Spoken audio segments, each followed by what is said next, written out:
are watching Pasher Barir Ranna, recipes from the neighbor's kitchen. বাড়ির কাছে আর শ্রীনগর সেথা পড়শি বসত করে এখন পড়শি বসত করে একদিনও না This is shutki diye haasher deem with Raina Talukder. কি বলবো? I have no self-introduction. I am a human. I breathe, I eat, I sleep. আচ্ছা, তো তোমার দিকে তাকাবো না, লেন্সের দিকে। Okay, hi, my name is Raina and today I'll be cooking some food from my home. So I am from the Chakma community, but I was born and brought up in Calcutta, living in Calcutta. So I will be sharing some of the recipes that we cook at home. Yes, it's primarily Chakma, but it also carries the Calcutta influence that my family has imbibed living over the years in the city. Alright, so I'll start with the Chakmas. It's a very small community. They are originally from the Chittagong hilltracts. And as per historians, because I did study about them, I was like trying to figure out Canada because I lived away from my hometown. I did a lot of research and study as to where are the origins from, and the origins are supposed to be a Tibeto-Burmese community. And now they settled in the Chittagong hilltracts, of which Rangamati is the town where my ancestors and my father and my family is from. Chakma is the name of the community. It's also the name of the language. We also speak Chakma, and so our cuisine is also, we call it Chakma food. When the whole partition happened and everyone was like given every region, so then as per the treaty with the then Chakma king, Chakmas were supposed to get a separate state for themselves, because the Manipuris got Manipur, the Nagas got Nagaland, and Chakmas were supposed to get it, but that treaty was not honored. So then, Chakmas have always been sort of stateless. They are the largest minority in Bangladesh amongst other smaller communities. Then there are some on our side of the border. There are some in Arunachal Pradesh. There are some in Mizoram.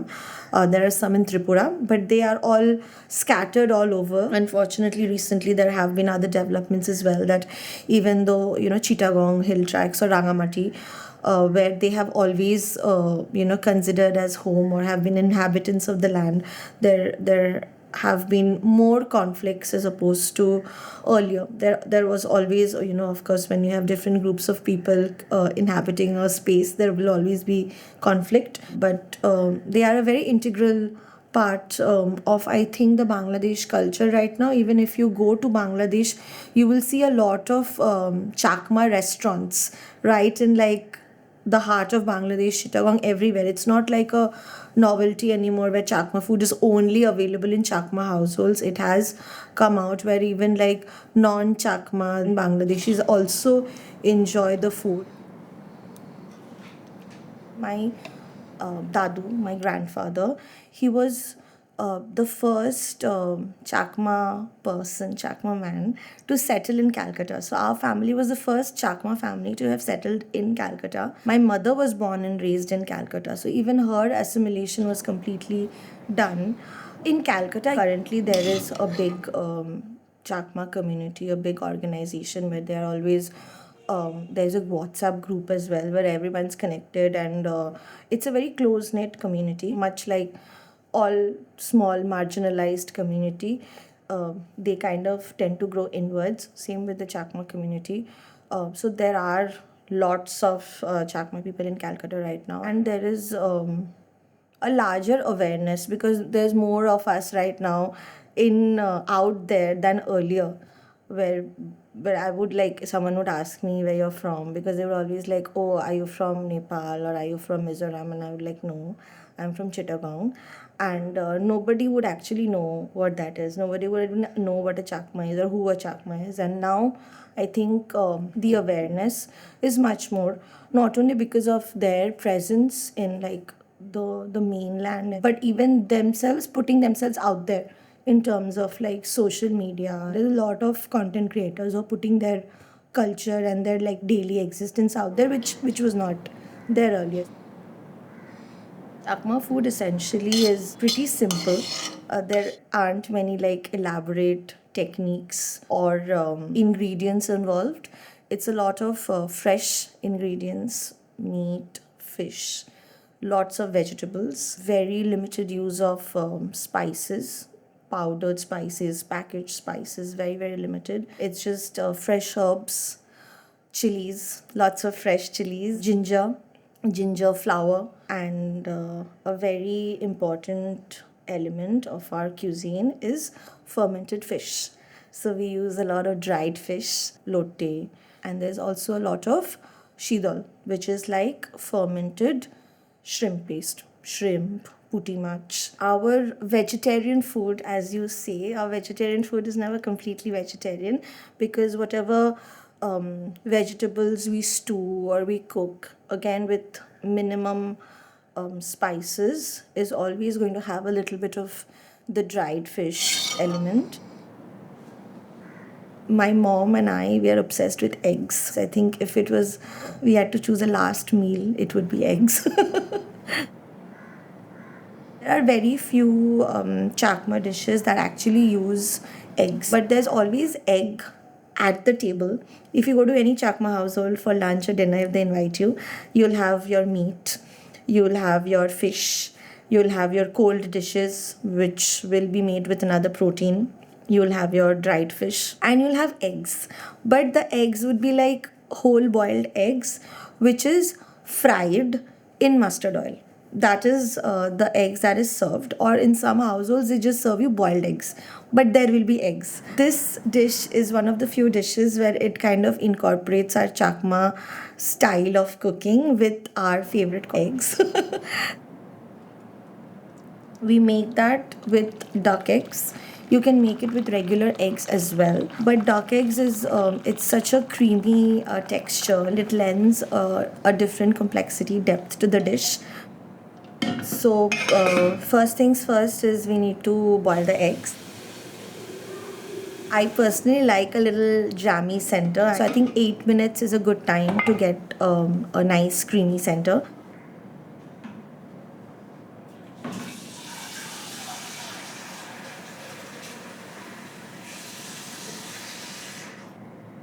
So this is shutki, which is like dried fish. And you can use any kind of shutki. This lote shutki. Then there are some flatter versions of the shutki with fascia much. The ribbon shutki. Any kind of long dried, sun-dried fish is okay. So first thing you need to do is you need to take a little bit of the shutki. Now that is up to your threshold. If you want a more intense flavor, you can go for more than a handful. Also, if you just like the hint of flavor, then like stick to like 3-4 pieces.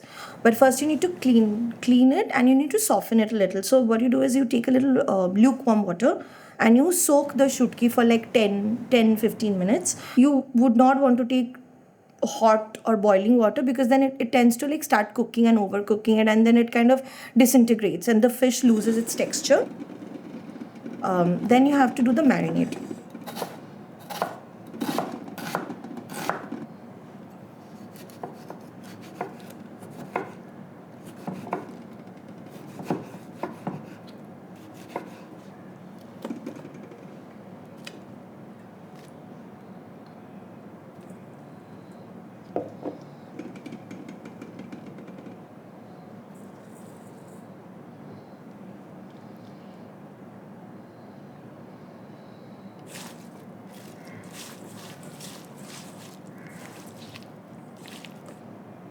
So the base of the sauce is pretty simple. Apart from the marinade of the dried fish, it is just onions and brinjal.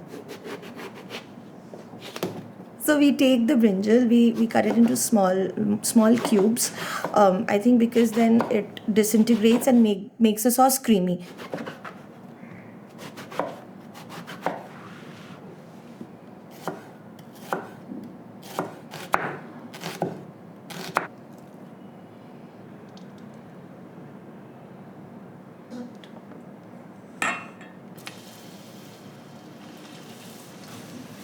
You heat the mustard oil.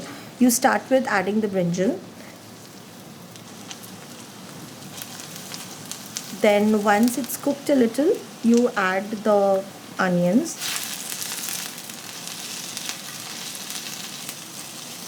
You cook the onions till they are translucent, and at this point the brinjal is also softened a little. Then you add the shutki marinade and you saute it.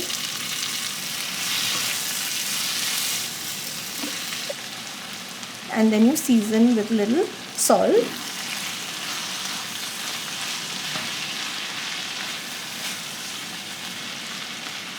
And then you cover and let it cook till it releases some water.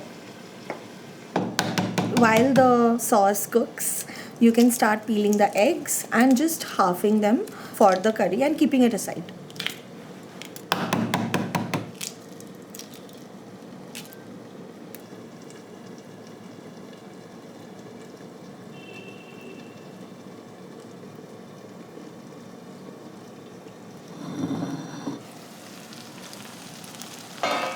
What we are looking for is that the shutki has cooked through, it's tender, the brinjal is cooked through, and the sauce is coming together. It looks like a whole unit.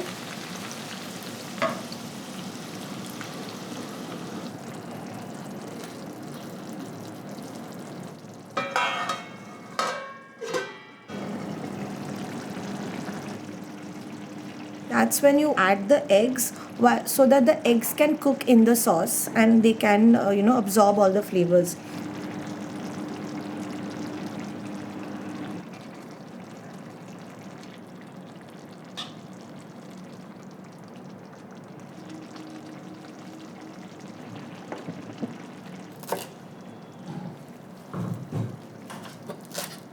You finish with the chopped coriander or parsley.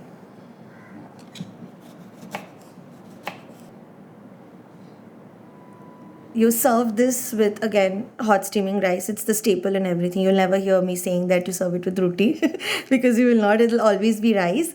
And personally, I like a dash of lebu to go with it. Doesn't have to be Gondoraj lebu, just a dash of lime. I think it kind of adds the right acidity to the dish.